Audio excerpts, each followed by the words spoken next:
Hello friends! So, nandito yung glass. Tapos, nandito yung herbals. Ito yung menthol herbals na means, yan siya. Sobrang bango siya. Menthol yung aroma niya. Yan yung peppermints. At ito yung dahon ng lemon na galing sa aking balkonahe. Yan ay puro galing sa aking balkonahe na tanim. Ito yung dahon ng kalamansi, ginitay-gitay ko. At ito yung gamot sa utak. Yan, galing din sa aking 7 years old na to. Itong herbal to 8, ganun, 8 years. So, ito naman yung sa sage, hiniwa-hiwa ko siya para yung aroma lalong ma-feel.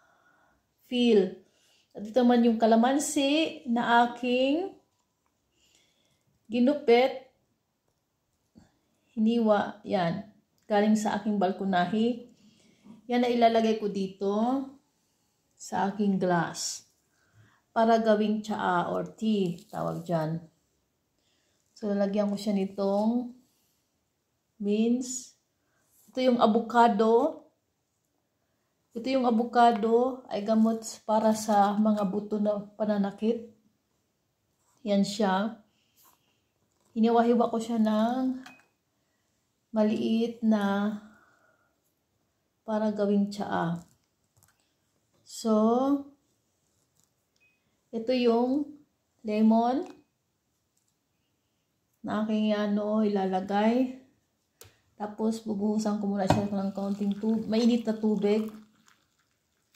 Oops, kalimutan ko pala. Yan, lagyan siya ng spoon para hindi sabog yung glass. So, ito yung gamot sa brain. Lalagay ko din siya dyan. At ito yung sage. Yung salbei. Yan siya. At ito yung kalamansi. Ilalagay ko lang siya sa loob yung kalamansi. Yan siya. So, yan yung aking tea na ginawa. So, ngayon, kung gusto mong lagyan ng honey, pwede din gawin. Pero hindi ko siya lalagyan ng honey. So, maghintay ako ng 10 minutes or 5 minutes bago ko siya inumin.